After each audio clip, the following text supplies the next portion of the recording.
people, but. So all right. you stayed home and seen this? Well, yeah, but then you don't get the social aspect. Right. It's much better to be here in person. Oh, yeah. See, and you wouldn't have met me. Hi, I'm Pam. I'm waiting. I'm unemployed, by the way. So mine. Oh, cool. Perfect people to be meeting. So for everybody on the broadcast, everybody here, this is the SQL Server Users Group. We're kind of taking it over for some speaker talk today about Big Mountain Data coming up. But this really applies to everyone, whether you're a SQL Server DBA or a developer or anyone else. How to present is critically important in your day-to-day life as a technical person. So, but we're going to go through our normal things we always do at a SQL Server meeting. We're going to have everybody introduce themselves and ask if there's any major SQL Server questions, and then we'll get into the presentation. So we'll have you start right here now that you got nice and comfortable.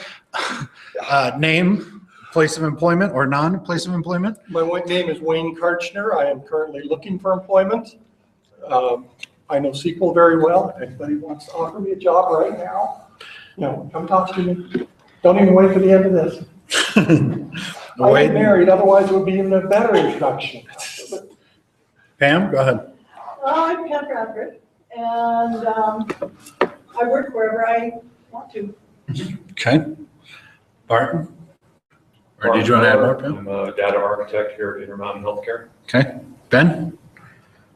Ben Miller, director of lots of things at Nature Sunshine. It's funny when you can't get your title right in here. They can't figure it out either, so I don't care. It's just. I'm John Backwell. I work for Design and Span. I do everything finance guy, but I do a lot of databases. Okay. Ray? So my name is Ray Chowdhury. I just exited one company and I just started another one. The new one is the KPI system. And I'm very interested in big data and getting familiar with this area. Are you related to Dr. Chowdhury and that was out in Layton? No, Oh, so I'm not related to it. oh, same last name, same accent. It's a very common last name. Correct. Okay, very common last name. Scott? Scott Heffron. I'm a data analyst for Ferris Health. I just work with data, so it's analytics. Okay. Will? Will Godwin, I'm a DBA at Allegiance Inc. Okay, McFerrin, since you just walked in. Okay, given introductions, I take it? Pretty much. SQL Server DBA, also learning Linux and the big data technologies that are free, tech guy. So good time. Okay. All right. So for the viewers online, we're going to talk about some announcements and things coming up. For everybody, hopefully everybody knows that Big Mountain Data is coming up on October 25th. That's 2 weeks from now, 2 Saturdays from now. The schedule is up on UtahSQLSaturday.com or Utah Geek Events. Whichever one you pick, they're both there. We usually Utah Geek Events, but this one isn't reactive yet. We're getting there. So, but you can go check out the schedule at either of those places, Utah Geek Events or UtahSQLSaturday.com. Please register early. I do not want to have to change my lunch order 700 times in the next week before then.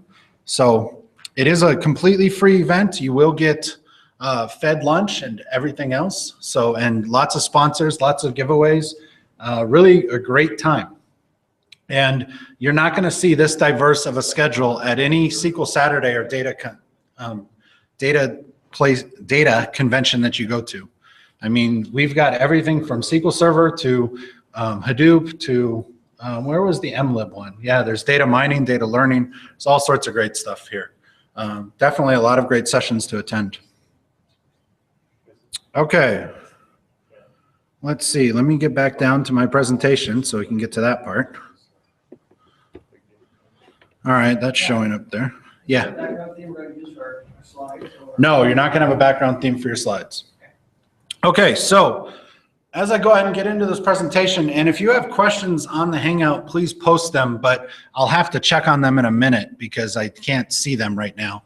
Pam, if anybody would like to go to watch the Hangout, if you could pull up Google Plus or something, that would be helpful. Or someone to look at Google Plus and see if they ask me any questions. Because oh, your phone just died, okay. Will, if you can get to Google Plus. I'll see if I can. I pushed the wrong button. Will's got it too. Okay, so if you got questions, we'll try to get them answered as well. SQL Server user groups in here. So to get started though, presenting 101. Basically, I'm going to go through all the basics of presenting, but then I'll slant some of these questions and topics to Big Mountain Data as well. I don't want to do just for Big Mountain Data because this can be used for many future presentations, but this way I kind of show both by talking about it. Also, this presentation's only about 30 minutes, maybe less, because I talk quickly and there's not a lot to these slides. I want you, if you have suggestions or if you have presented before, please raise your hand and give suggestions and talk about it. I want feedback from the audience.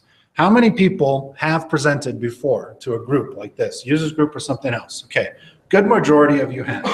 And for those that have not, like I said, ask questions, be verbose on these things. All right, first thing is about me. And I leave this slide in mainly because I also want to talk about, you should have an about me slide in your presentation. Okay, I usually do it as my first slide. It gives the people contact information, tells a little about yourself. This is a good time to ask those questions like I just did. How many people have spoken? How many people have not? That sort of thing to get an idea of what your audience or who your audience is. For me, I've been doing SQL Server for a long time. I've been presenting for a long time, and I blog very, very rarely at SQLasylum.com. As a matter of fact, it's been like 6 months, and I do tweet a lot at SQL Asylum. Okay, so you're welcome to find me there. For those of you also, like I said, I would put an email address on here. Mine is at the end of the presentation, and you can also get it usually in the presenter when you put a biography or anything like that, it would be in there as well, so they can contact you. Okay, so keep those things in mind. All right, so the most important thing I think about presenting, I think about passion. That is the most important thing. It's over importance on all of the things like, hey, I need to remember my power cable, or I need to do this, or I need to not say the word Passion is what is important. And the reason that is because it shows when you speak that you are passionate about something. If you are passionate about what you're talking about, it will show. It will always show in your presentations. So if you are, presenting on a brand new topic you've never talked about before, at least if you're passionate about it, you're still going to do a good job. Okay, if you know nothing about it, you might have a harder time, but at least it shows you want to be up there. All right, so make sure whatever you're talking about, whatever your presentation is, this is something you are passionate about. Whenever you get started presenting, the first few times you present, this is the only criteria for what you should present on. Will actually came to me, I'll use this as an example, a couple of weeks ago or a month ago, and said, what should I present on? What are you most passionate about? That's what you should start with. It's the easiest thing to present on because you know it very well. Okay, so make sure you are passionate about whatever you are speaking on. If you are at a first session or you're at a last session and you're tired during the day, take caffeine, take whatever you need. Do not be up here in a slump going, yeah, I'm going to talk about this and talk about this. It doesn't work. You need to be passionate about what you're speaking about. Okay? Any questions on this? The key principle of all presentations, in my opinion, should be passion. All right. You already know how to do this. I love this slide because every day that you sit at your desk and a programmer or a developer or a business person or someone else comes to your desk and says, how does this work? You are presenting to them every day, every time, no matter what. If you go to an interview, you're doing a presentation about yourself. If you go and talk to, your executives about a new product you want to use, you're doing a presentation. The point of this is that it doesn't take that much to stand up here. It's just a different audience. You still do it every day. So if you're concerned and scared about standing up here, the important thing to remember is that you do this all the time. So don't worry about it so much. Okay? That doesn't mean don't prep for it. It just says don't worry about it. So, all right? Questions? Okay. All right, 20 Seconds of Courage. I love this movie very much. This movie is called I Bought a Zoo, and it's with Brad Pitt. No, not Brad Pitt. I can't remember the main character. What? Matt Damon, thank you. In that movie, he says it took him 20 seconds of courage to go up to his wife and fall in love. What I usually say on this is that it takes 20 seconds of courage to get up here and get started, and after that, you're pretty much okay.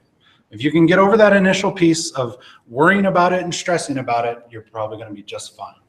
So I usually say 20 seconds of courage is all it takes. Might be a minute, but I like to use that phrase because it works for me.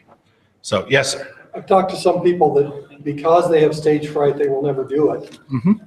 But they need to realize that stage fright actually helps you. Okay, so the point is that stage fright can actually be a helpful thing because it keeps you on your toes. You're absolutely correct. It does. Also, I say to anyone that has stage fright, all you have to do is look at my good friend, Kathy Kellenberger. Kathy Kellenberger is a wonderful speaker in the SQL Server community, and she's done an excellent job over the last few years. She could not speak to save her life about 5 or 6 years ago. Her fear, she overcame her fear by starting to sing karaoke. And now she sings karaoke all the time and she presents all the time. That's how she overcame her fears of speaking.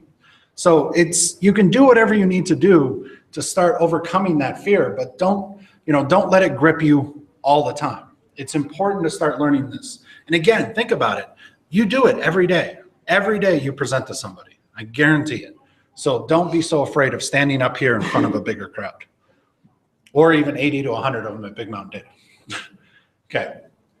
Questions, comments? So those are the key principles. Passion, you already know how to do it, and 20 seconds of courage that I always live by for all of my presentations. Whenever somebody asks me, what should I present on or how should I present, I bring up these 3 things. These are the 3 components that you need for everything to give a good presentation. From that, then you get into preparation. So make sure you know your facts. Make sure you gather what you need to know. You will not know everything.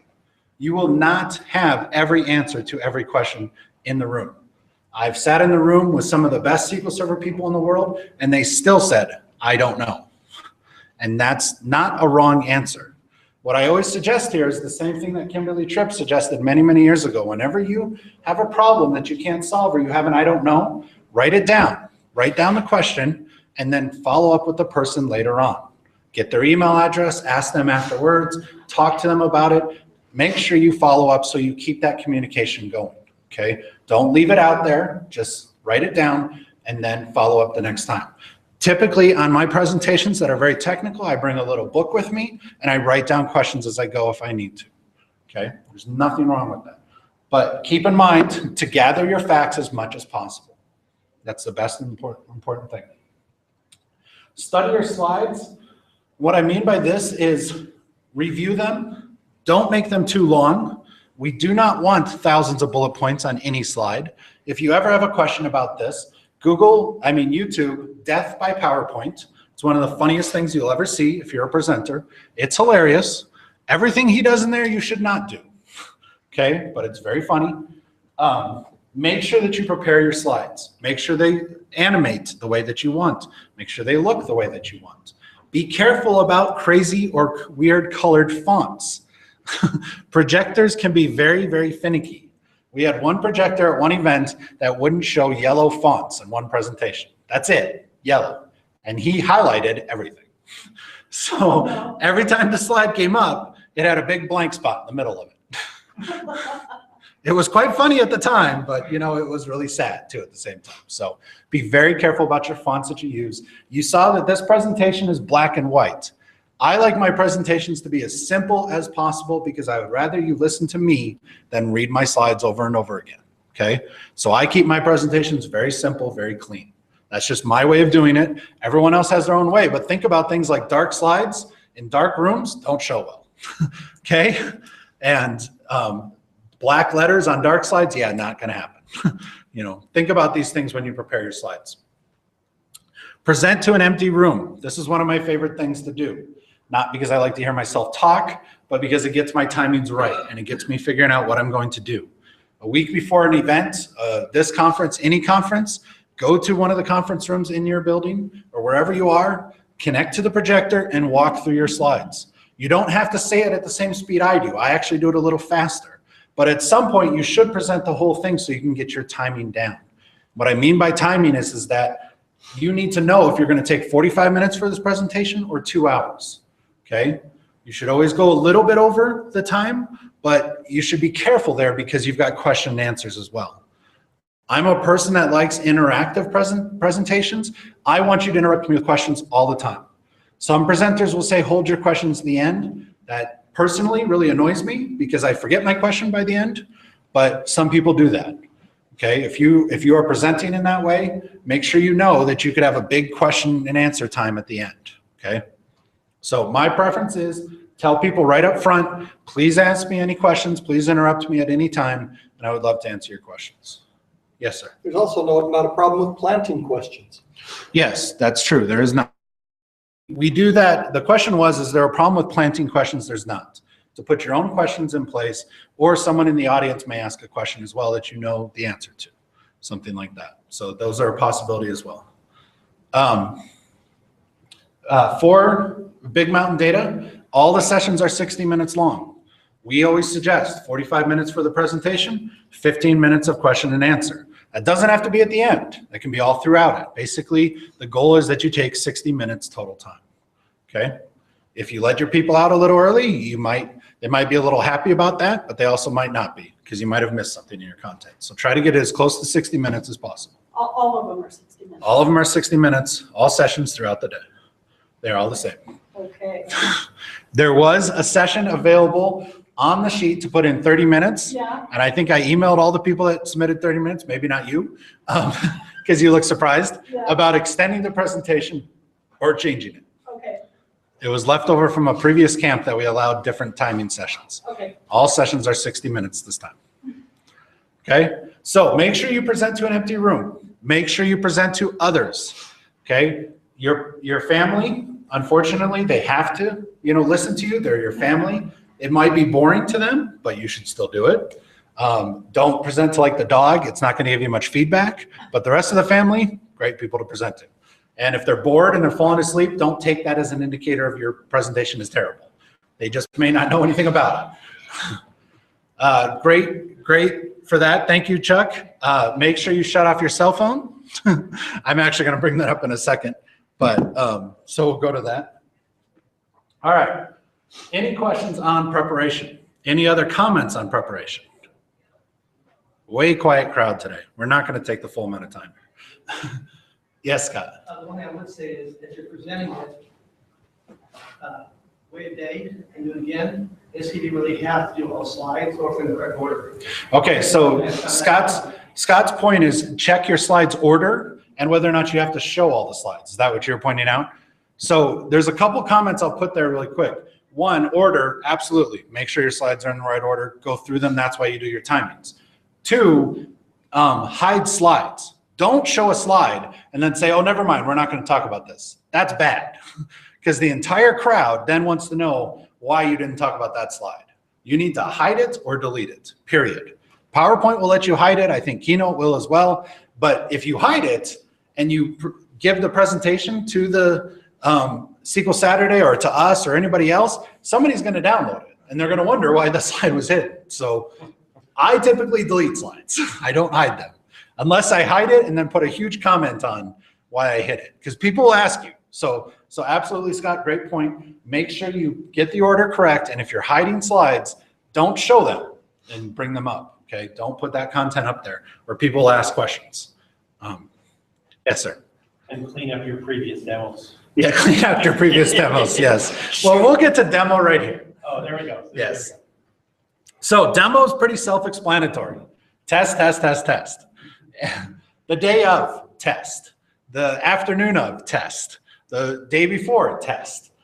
I can't stress this enough to test your demo as much as possible. Okay? Yes, Josh. You may want to add that you shouldn't make any system changes the day of. You mean I'm getting there. PM with a different drive letter? That never happens. So the point that superseded what I was going to already say was don't do Windows updates, don't do system updates, don't change your system. That is absolutely correct. You should avoid any changes to your system that can affect your demo. If you can put your demo in a virtual machine, you're even better off so that you can have a backup of it, something on a thumb drive. If you lose your laptop, where was it that, gosh, I was at a SQL Saturday. Somebody had to run and buy a brand new laptop because they lost theirs in flight. But they still had their virtual machines on their USB drive, so they were just fine. But they had to buy a new backup. Hold on, everybody. There will be an announcement from the hospital. Hopefully nothing too bad. No? Emergency department, priority 1 patient, shock trauma ICU, time 15:30. Okay, I think they're done. Priority 1, ICU, admit, shock trauma, time 15:30. Okay, yes, sir. Emergency department, priority 1 patient, shock trauma ICU, time 15:30. My mom just had a heart attack, so I feel very sorry for these people. Yes. Another thing, try to do everything on the equipment that you're going to present it on. Yeah, so internet access. So many times. Yes, so that's another point to this as well. So many times that one particular thing didn't work, a very simple thing. Just didn't have the proper cable. Right. Yeah, so we'll bring up the cable part too, but another point to make to this as well is if you need internet access, you must talk to the organizers beforehand. Not to mention, bringing something like your own hotspot is a great idea because the internet access you get, like here's a perfect example, may not allow you to VPN into your own system. So when you run into those sort of problems, there's nothing we can do. If you depend on those systems for your presentation, you're going to run into problems. So you should always set up your demos inside a virtual machine, somewhere that doesn't require internet access at all, if possible. Never never depend on internet access if you can avoid it at a conference. Also, when you get to larger conferences, say the PASS Summit or one of the big Hadoop conferences or something else, internet stinks. There's 5,000 technology people running around with an average of 2 devices per person. The chance of you getting good internet access is very, very slim, okay? So make sure you test, make sure you have a backup, and make sure you practice your demo. And by practice, I mean actually run through it. That brings up Ben's point. After you run through it, make sure you reset it before you come and demo it, okay? Again, virtual machines are your friends here, big friends. Okay, any other questions or comments on demo? Ben could make 100 of them, but I won't call him out on specifically. No shit. Yeah. No, got it. Okay. Day of prep. When you get to the event, please go to the registration table and say, I'm a speaker, where do I go? There's nothing more afraid of for an organizer than to walk into a session and say, where's the speaker? And it's 5 minutes before the session, okay? Please check in with your organizers. We typically have a green room, a conference room where you can put things down. You can test your laptops, you can test on projectors, you can get some donuts and some water. All of those things are available to you in those green rooms, but you got to check in and let us know that you're speaking, okay? It's very important. Go to your room, verify it, make sure it works. If you can, plug your computer into it and actually test. Sometimes you don't have time to do that, and I understand, but if you can, do that. A lot of the times we'll bring a projector into the green room that's similar to the ones that are out there so you can test your machine, okay? And as mentioned, make sure you have your little attachments. If you need to get to VGA, which is what a lot of projectors still are to this day, make sure you have an adapter for your laptop. The Macs, they all need an adapter, period, for VGA, or HDMI usually. Well, the new ones don't. Do not expect projectors to have HDMI. Very, very few projectors right now have HDMI. I can tell you at Big Mountain Data, we have HDMI in all the rooms. Okay, because it's a new setup, it's all there. But it also has VGA. So if you have VGA, you're fine. Okay, one of those two things will work at Big Mountain Data. But always, whenever you're presenting to a place, ask them, what do I need? What connector do I need? Okay. Verify the room, the location, and times. Make sure it hasn't changed. We love to change schedules on the day of. And we don't love to do it, but it happens. Code Camp, great example. We had a gentleman driving up from St. George, Utah. His car got to Cedar City, and I believe its transmission fell out or blew up or something. I mean, we're talking thousands of dollars of work here on his car that day. So he missed his session, and we had to fill his session. That happens. Schedules change. Make sure you check with the organizers. Drink lots of water. I'm a water person. I don't like to see my speakers drinking a ton of pop right before their session because pop is very sugary or something like that. If that works for you, that's fine. But I'm a water person. I like to have water when I'm speaking. Make sure you have it before and after. Great point to that too is if use the restroom before your presentation. If you're up here like this, you know, people are going to be a little upset. So use that before if you're drinking lots of water. Test your demos again the day of, and make sure you test them again. I can't stress that enough. That's why we have the green room. I'm never going to fault a presenter in there for, oh, I'm just testing my demo real quick. Now, if I walk in there, the presenter says I'm finishing my presentation, I'm going to be upset. But that only happens with certain people, certain times. You don't allow that? Yeah, no comments from you. All right, yes, sir. If possible, do everything, every little bit the same as it's going to be done, because Right. I did a play, we practiced a thing where the guy was supposed to take a sheet off the That murder wasn't me. victim, and we never had the sheet there. First day of the play, he pulls the sheet off the murder victim from her feet up, her dress goes up, beautiful view of pink panties, and the murder victim has to stop and put her dress down. So yes, test and make sure you do it exactly the way that you're planning to present it. Okay, presentation time. As I mentioned earlier, I don't know is an official answer. Okay, you do not have to know absolutely every single question. I mean, every single answer. Do not be afraid of that. Someone in the room most likely will be smarter than you. That is just the fact of life. Okay. Make sure you repeat the question. Now, I like people to get in this habit for two reasons. One, you make sure what the question was. You've seen that I've repeated the question here. I made sure I know what they're asking, so that makes sure that I understand what the question is. The second reason is when you start to do Hangouts or broadcast on the web, those people cannot hear that other question usually. So it's critical to repeat the question. So for those of you that'll be doing a Hangout with me, I will harp on this over and over and over again. Repeat the question, okay? Be comfortable. For this year's Big Mountain Data, I'm proud to announce everyone will get t-shirts for their speaker shirts. Not polos, not jackets, but t-shirts. They're really cool. They have really wonderful sayings, and they have our logos on the back. So you'll be nice and comfortable standing up presenting. Now, what do you normally wear for a presentation? That depends on, this is a technical convention. Typically, jeans and a polo shirt are just fine. This time we're breaking the rules a little bit. We want everybody to be comfortable, so we're giving out t-shirts.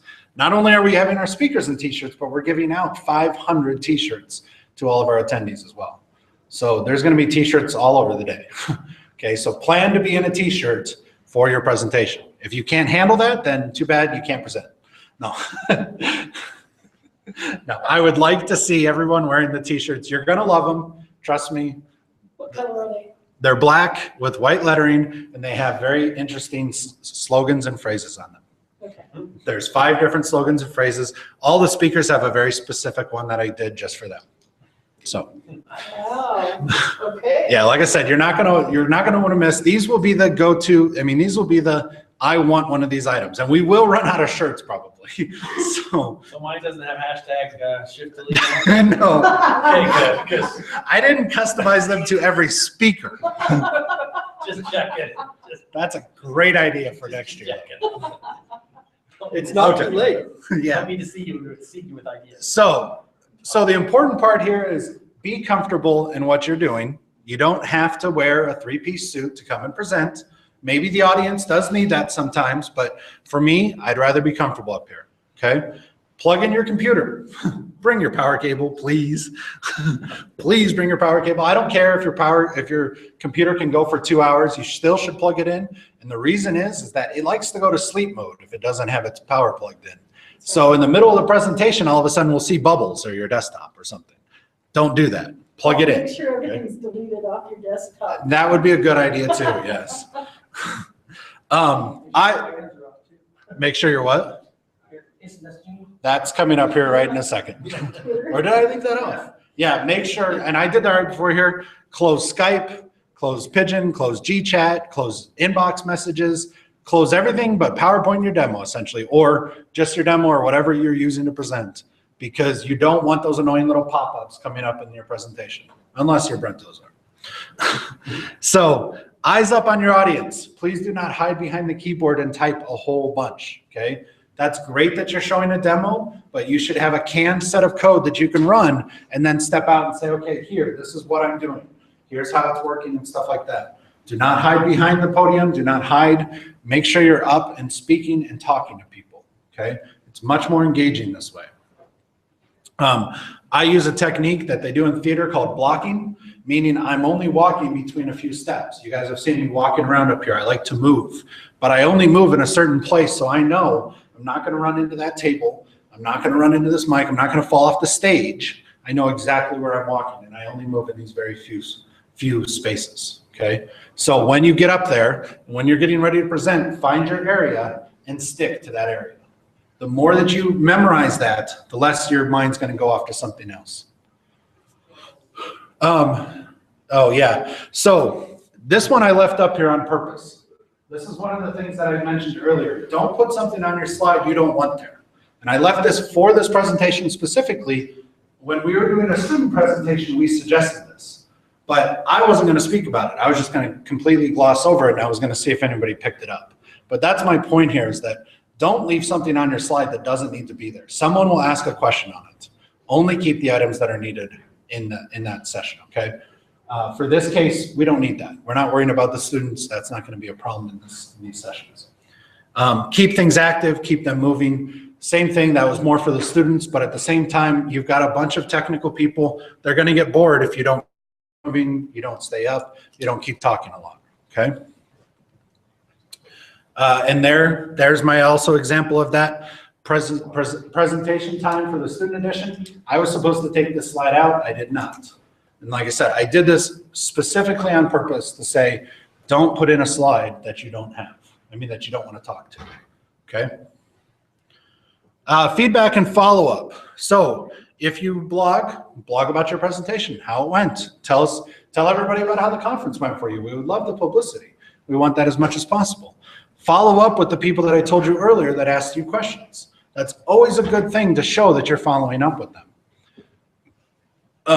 For your feedback, we try to do our best to teach people how to leave constructive feedback. But I would be dishonest in saying I've seen presentations that it says you sucked, okay? That helps no one. Don't leave those comments to other people, and don't leave those, you don't want to see those yourself. You want to see something constructive. You want to see somebody say, Pat, you didn't speak enough, you hid behind your computer, you weren't loud enough, I couldn't hear you. Those are constructive things that you can change, that you can get better as a speaker. Putting on somebody's session that this was a crappy session, you've done nothing to help them. And the next person that attends that session is going to get the exact same thing. So you need to leave good feedback, but put your armor on. As you receive your feedback, you'll get this from me after the event. Be very careful about how it makes you feel. If you can't take personal comments well, you may be in the wrong boat of presenting, because it can be very damaging, some of the things that are said. Unfortunately, the world is not the happy place we all want it to be. It's just, again, I've read through thousands of survey responses. Yes, Josh? We just need a name? Yeah, so make sure you give us the name. Yeah, we just need a name. So I tell all of my speakers, put your armor on. You have to be, once you get up here and you present, you have to be ready to take criticism. You will get it, no matter what. I don't care how good of a presentation you do, someone will criticize you. You cannot please everyone. I've been doing this way too long to say you're going to please everyone. I just had somebody tell me that, thank you for submitting your manuscript. Mm-hmm. It made vomit on my tear ducts. Yeah, so that's my point, is that think about things like that, or if in a session feedback, if you get something that says you sucked, that helps no one. You got to leave that constructive feedback. Once you start presenting, you're going to look at other presenters completely different, and you're going to give them a lot of good feedback because you want that feedback yourself. Okay? So keep that in mind. We will send out to all attendees of Big Mountain Data a guide on how to leave feedback. We send it out in the newsletter as, please leave constructive things. We try to train people so that you get good feedback. Our whole goal with this community is to build a community and make better speakers. So we want you to speak again, and we want to make sure we help you do that. Okay, resources, here's some of the ones that I've used in the past. Brent Ozar on writing an abstract. Kendra Little talks about submitting to pass. A lot of these are pass related, but they're still really, really good on how to submit abstracts, talk to people, and present. These guys are some of the best that do it all the time. So these are the people I look to a lot to go for presentation topics. SQL Pass, I use that because I know the community well, and they've done lots and lots of blog articles on submitting sessions. Okay, other questions, comments, concerns? That's it. So I usually have a Q&A slide up here, but this one does not. So you're going to put this on where for us to reference? I can go and put it up onto the SLC SQL site. Doesn't work anymore, does it? Well, it's not great.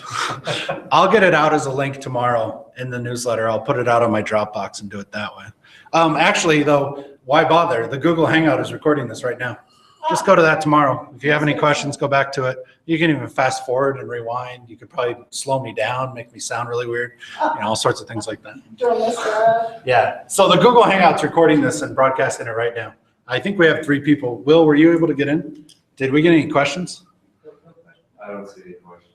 Okay, good.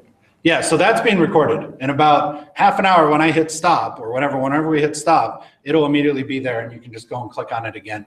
It's in the newsletter from this morning. It's the same link to the Google Plus account.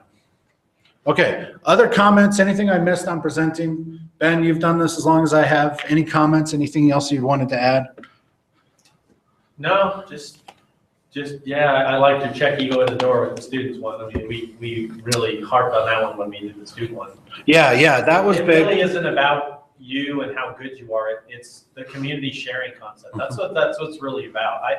I'm not the smartest guy in the room when I step in there. And some people have more experience than I do in some places. Yeah. And you know what? If it helps my presentation or gives somebody an edge, right. Whatever, that's great. That's why I'm not there to say that I'm the smartest guy or the one that knows everything about the topic. Yeah. And so it's fun. Let's just have some fun.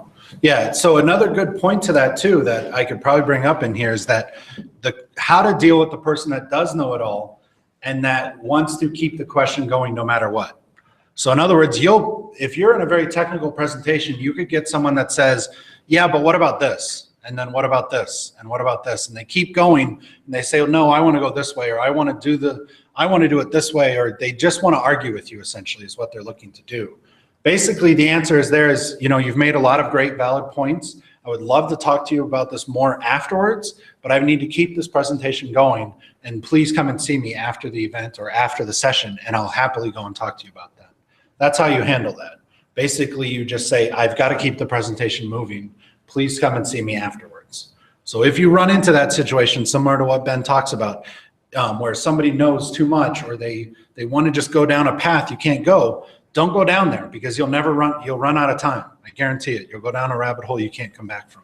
So just say, great point. Let me meet you afterwards after the session and we'd love to talk about it. Great point, Ben. Thanks. I just thought about something else and now I forgot. Yeah, I don't think there's anything else. So, presenter mice or things like this. If you're doing a lot of PowerPoints, I suggest some sort of little mouse, something to hold here.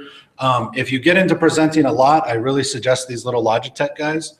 This guy's a little expensive. For those on the camera that can't see, it's a Logitech presenter mouse, or Logitech presenter is just what it's called.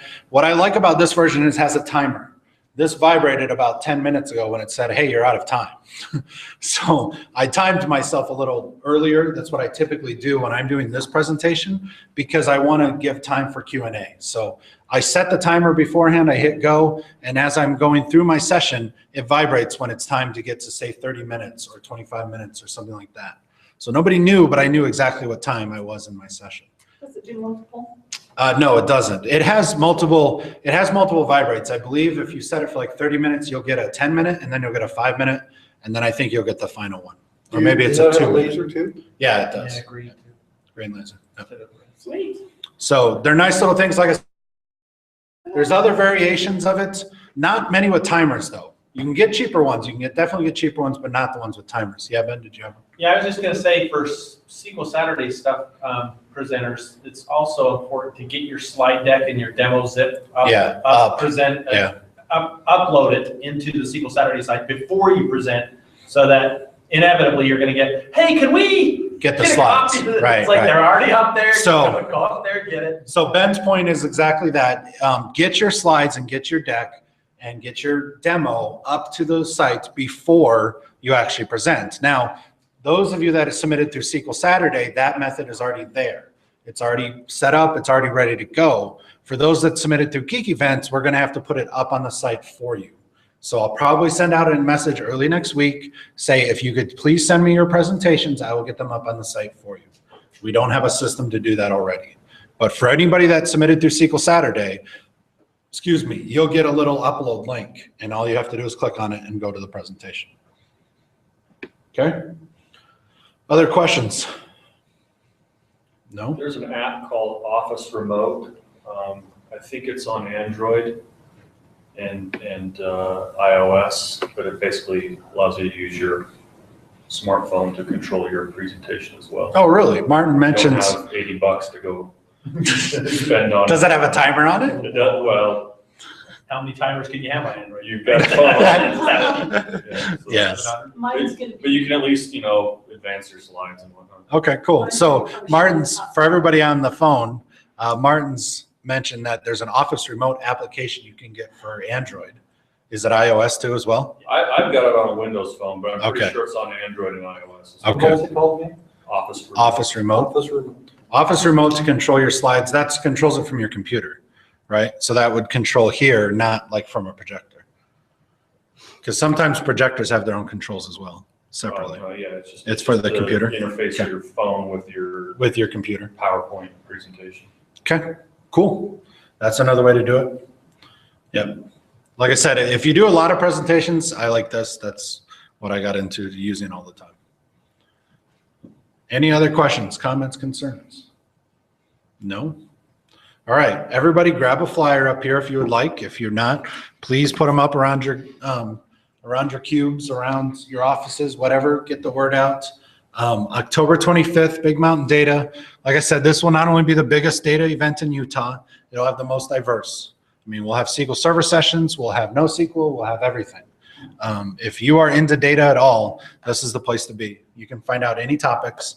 And in the afternoon, we have 3 full hours, one room for 3 hours where you can walk into that room and ask an expert whatever you want. You can say, I would like to architect a new replication scenario for my company, or I would like to find a way for my company to process 10 million rows a second.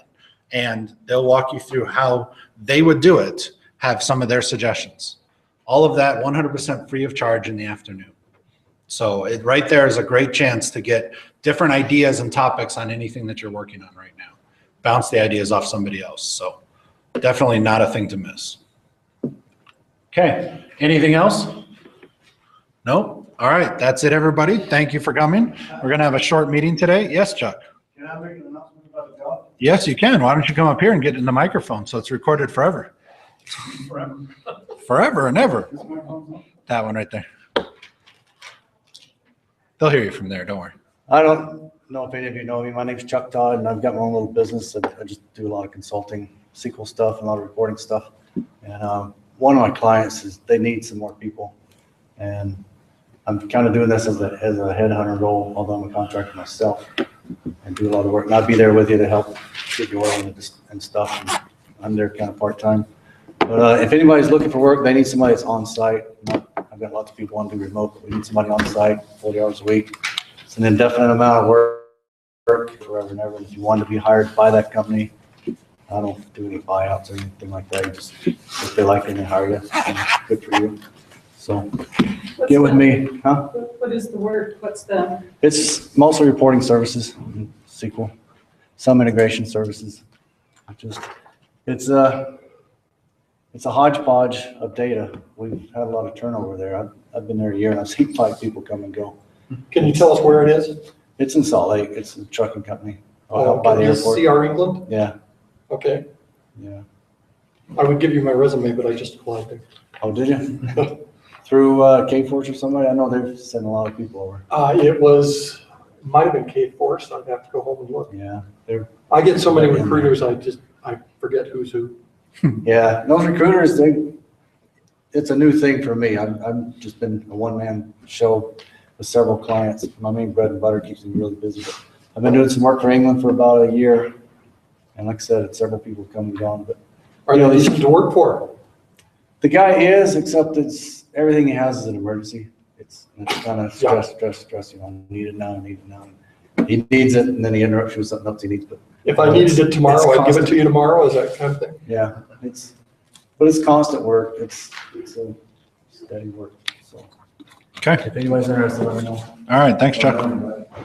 Oh, Chuck? All right. For everybody I'll give else, you a resume anyway, even if it's not for CRE. If you haven't been everybody else, I'm going to shut down the broadcast. Hope to see you at the event.